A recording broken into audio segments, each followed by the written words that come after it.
Hello, welcome to my new sewing room. I am so excited to finally be able to make something in here. You may know, if you follow my other channel, the Pattern Scout Home channel, that I recently did a sewing room makeover in this space so that I could actually get in here and sew some stuff. We moved into a fixer-upper about, oh gosh, how many months has it been? June, July, August, September, October, November. Gosh, we've had this house for 6 months now. Oh my gosh, I can't believe it's gone by that fast. And we have been working on renovating the house, and it has definitely kept us very busy, and I just have not had time to do any sewing projects. Not to mention that my sewing room up until about a week and a half ago was completely packed with stuff. So now the room is all nice and organized and very inviting and, giving off very creative vibes. I'm ready to get in here and make some stuff because as much as I have loved working on these house projects, I have really missed sewing a lot. I love to sew. I have created an entire livelihood around sewing and, I need to get in here and sew. So I have a couple of projects that I need to kind of work on. So the first project is I'm working on a new pattern for a turtleneck style dress. And I want to work on a sample for that. I do have that pattern in development right now. I also have a friend that is getting married in December, and I want to make a dress to wear to her wedding. So the wedding attire is like cocktail attire. So I wanted to make a cute little cocktail dress to wear to a winter wedding. Although it is in Mississippi, so I don't know how cool it's going to be. It may be pretty warm, but I think I want to do something kind of like this or like this. I've kind of pulled a few images of things that I like, kind of the direction I want to go in for this dress. And I want to use a pattern that I already have, and I want to use a pattern that I know the fit of, and I want to use a pattern that's going to be an easy sew for that, and I want to keep that very simple and straightforward. So I'm not really crunched for time on any of these projects, which is also why I wanted to go ahead and get started on them so that I could kind of do a little bit each day to get closer to finishing them and not feel rushed, because I will also have house projects that need to be addressed in the meantime. So I'm in this place where I need to keep my sewing projects kind of limited in scope. I need projects that are easy wins, that aren't going to take too much of my time. And I think these two projects are going to fit into that category pretty well, but also meet some needs that I have. It's very gloomy outside today and kind of chilly and feels very fall-like, and it's just a good day to be inside sewing. So that's what I'm going to do. I'm going to start today. I'm not making any promises about finishing anything, but I am going to start. I'm going to try to get a few hours of sewing in today. I say hours, gosh, what time is it? It's already afternoon. I'm going to try to get at least an hour of sewing in today and see how far I get. But really, these projects are not super involved. I think they're going to be pretty easy wins. So yeah, I probably should just get started.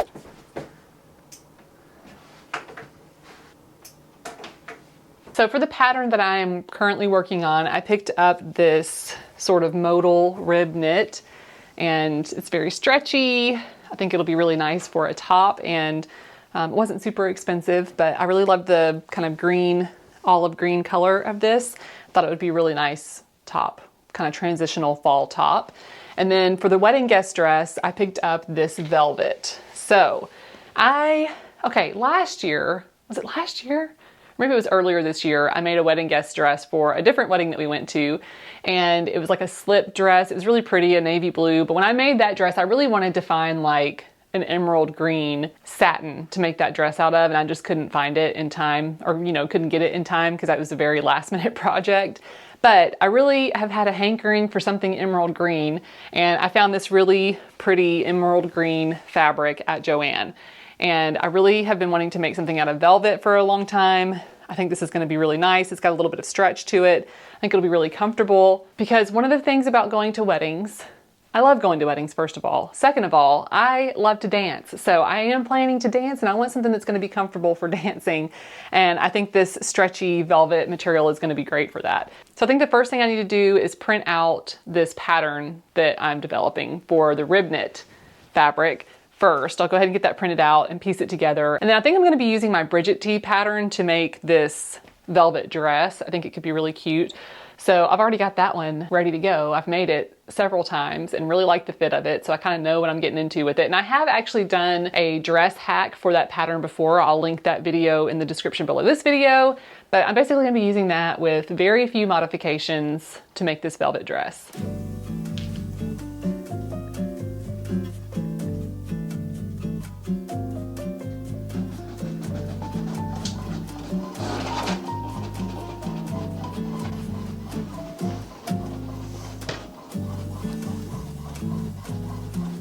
On my sewing room makeover video, someone asked, where do I keep all my fabric? Well, I keep it in this shelf right here. And I actually keep my fabric stash pretty manageable, and I got rid of a lot of fabric when we moved as well. So I don't really have a ton of fabric, and really I probably have more than I need because I like to only have fabric that I have a project in mind for, just so that it's not accumulating. But you know, I'm human, I make impulse purchases. But yeah, right now all of my fabric is in this shelf.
Whenever I need to change out my serger thread, I like to tie on the new thread to the old thread so that I don't have to go through the whole process of threading the machine, which is kind of a pain in the butt.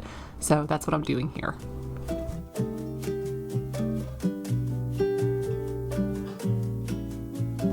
And it was in this moment that I realized just how long it has been since I have sewn anything. It felt like getting back on a bicycle again for the first time in forever. I also need to change the light bulb in my serger, so I'm using a flashlight here so I can see what I'm doing.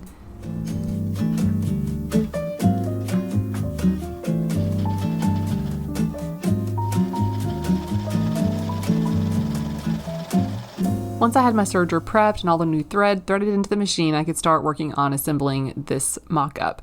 So this is just a standard raglan sleeve top, and normally when I am constructing a top like this, I will sew the sleeves to the bodice before sewing the side seams, but this time I'm trying something a little different. I'm sewing the side seams first, then I will attach the sleeves, then the collar.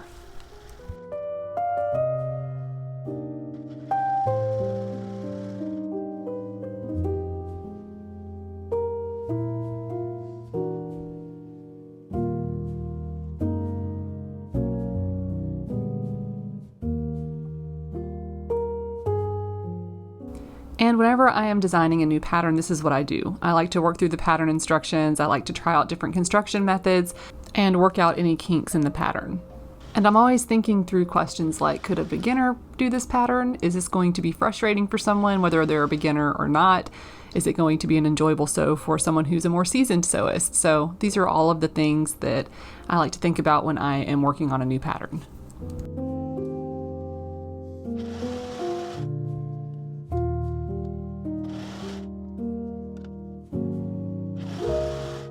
Alright, so here's this mock-up. I would consider this a wearable muslin. The only thing I want to change is to make the neck a little bit tighter. I actually want it to be, you know, a true turtleneck, be up like this. And so I think what I'm gonna have to do is like bring in the neckline here where it attaches to the bodice, just bring that a little bit closer to my neckline, and then I can reduce the size of this so that it fits a little tighter. Although I don't hate it as this kind of like mock cowl neck vibe, so I'll definitely still wear this. I definitely think this is a wearable muslin. And the pattern that I'm working on, I actually want it to be a dress, so there would be a skirt attached here at the waist. There would be like a flowy, high-low hemline type dress. So for this, I just made kind of a crop top. I may actually add like a band down here at the bottom and then maybe some cuffs on here just to kind of lengthen those a little bit. But I like this, and it's actually quite comfy, and I don't mind at all this right here. Not what I was really going for the pattern, but I don't think it looks that bad actually. I think it's kind of cute. Cool.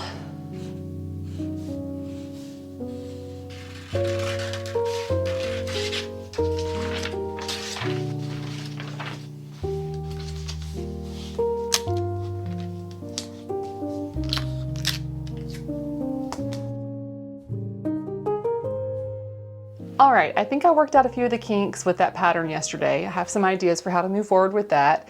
And I did make another sample this morning to try out a few other little ideas I had for it, but I think the solution is going to be pretty simple, just modifying the collar and not the bodice. Anyway, so I will incorporate those changes into the pattern.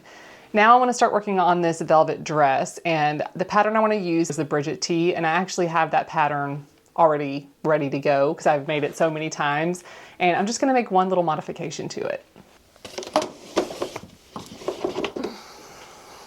Oh, this is heavy.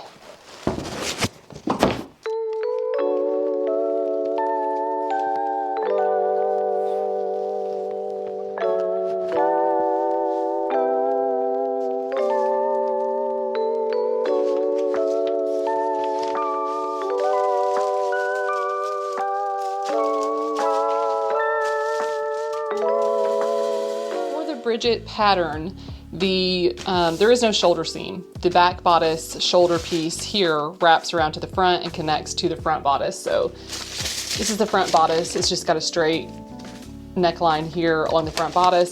So that wraps around, connects to the front to create that square neckline. One thing that I want to do to this pattern to modify it is I want to just cheat this back a little bit. So I want to pull this back. So I'll start kind of from here, taper it to here, because I want that neckline to be a little bit wider at the chest there. I think it'll just kind of look a little bit fancier to do it that way. So I'm going to pull this back just a little bit, and really all I have to do is fold it out of the way.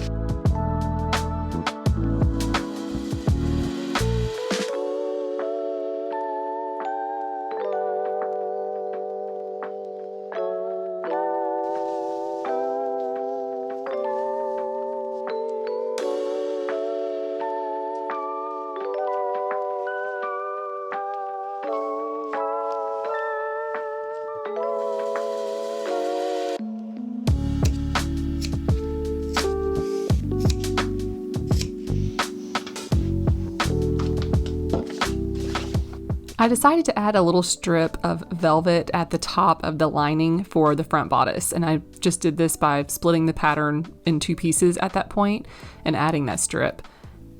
The reason I'm doing this is because I don't want the lining to show at the top of the neckline here. I'm following the original instructions for the rest of the construction here, and I'm using Wonder Tape to attach everything and hold it in place and to also stabilize that seam so it doesn't get too wavy.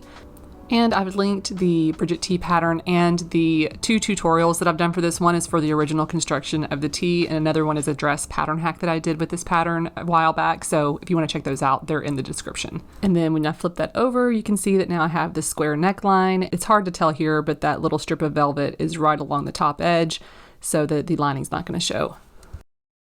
Another thing I'm going to do differently on this dress that is not in the original pattern. So in the original pattern, once you get the lining pieces sewn to the bodice pieces, the side seams are still loose, and you kind of sew all of these side seams together at the same time. Well, I want to add some elastic at the underbust to kind of make a little bit of a shelf bra situation. So I'm going to sew the lining pieces together first. So I've got those right sides together, and I'll sew the side seam for each of those. Then I'm going to flip this and sew the outer shell pieces together, right sides together, like so. And then when I flip this right back together, those two layers are going to be separate so that I can put the elastic around the bottom. So once we flip that right side out, got our side seams sewn together, but they are actually separate from one another. So we flip this wrong side out. You can see that the lining is sewn together separately from the side seam. This is just going to allow me now to put a piece of elastic along the bottom here all the way around, and then I can create a shelf bra inside of this. Okay, so this is the bodice before I've added sleeves. The lighting in this hallway is not the best, but the fit is great. I like this little mod that I did, moving the inside of the square, I don't know what to call this, over a little bit. I actually probably could have gone even a little bit more, but I think this is fine because I still want it to be bra friendly, again, for comfort. But yeah, I think the fit is great, and you can see here where that lining piece is underneath here.